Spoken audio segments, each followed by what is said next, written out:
Hello friend, मैं विकास स्वागत करता हूं आप सभी का आपके अपने चैनल हेल्पिंग हैंड फॉरएवर में। दोस्तों, डीएचएफएल का जो इंसॉल्वेंसी केस चल रहा है उस पर जो मैंने पिछले वीडियो में आपको बताया कि एनसीएलटी ने कहा है कि जो क्रेडिट कमिटी ऑफ क्रेडिट है वो दोबारा कंसीडर करें जो उनका प्रमोटर्स है उनके द्वारा जो सेटलमेंट ऑफर रखा गया है। पर यहाँ पर दोस्तों, क्योंकि सीओसी ने ऑलरेडी इस ऑफ़र को पहले एक बार इस पर डिस्कशन कर लिया है और उन्होंने इसे सही नहीं पाया गया है, क्योंकि जो प्रमोटर हैं मिस्टर वाधवान वो ऑलरेडी जुडिशियल कस्टडी में हैं और उन पर काफ़ी ज़्यादा केसेस हैं, फ्रॉड, चीटिंग, इन सभी के और भी ज़्यादा। तो यहाँ पर इसे सही नहीं होगा कि उन्होंने खुद जो इतना बुरा किया कंपनी के साथ और वापस ये कंपनी दोबारा उन्हीं के हाथ में दे देना। इसीलिए जो है सीओसी ने इसे कंसिडर नहीं किया और इंसॉल्वेंसी की प्रोसेस आगे बढ़ाई गई और जो है इसे बिडिंग करके आगे बढ़ाया गया। तो अब यहाँ पर देखिए कि अगर ये इसे कंसीडर करते हैं तो क्या प्रॉब्लम हो सकती है।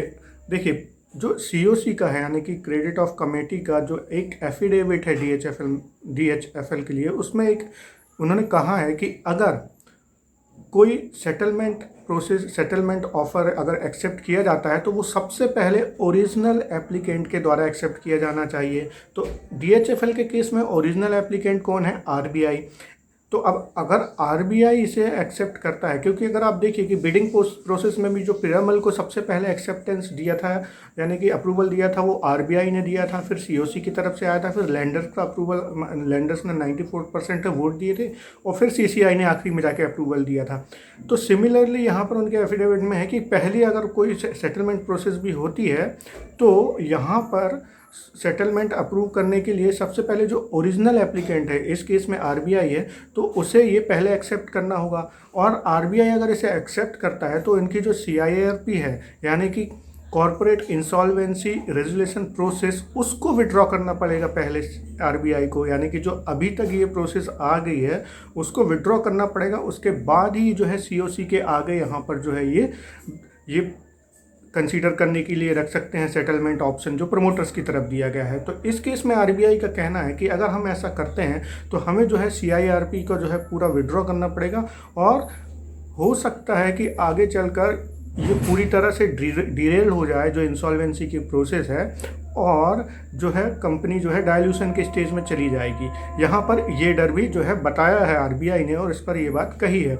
और वहीं पर इनके पास सीओसी के पास या जो कहें लैंडर्स के पास जो दूसरा ऑप्शन है वो एनसीएलएटी में जा सकते हैं। जी हाँ, national company law appellate tribunal. देखिए, एनसीएलटी और एनसीएलएटी में क्या अंतर है कि एनसीएलटी जो है वो सबूत और गवाहों के आधार पर अपना निर्णय दे देती है, बट वहीं पे एनसीएलएटी जो एनसीएलटी का डिसीजन है या जो भी वर्डिक्ट है उसको रिव्यू करके उसे चेंज कर सकती है या फिर उस पर ही जो भी अपना रिव्यू दे सकती है। ये ऑप्शन होता है एनसीएलटी के पास, ये पावर होता है एनसीएलएटी के पास।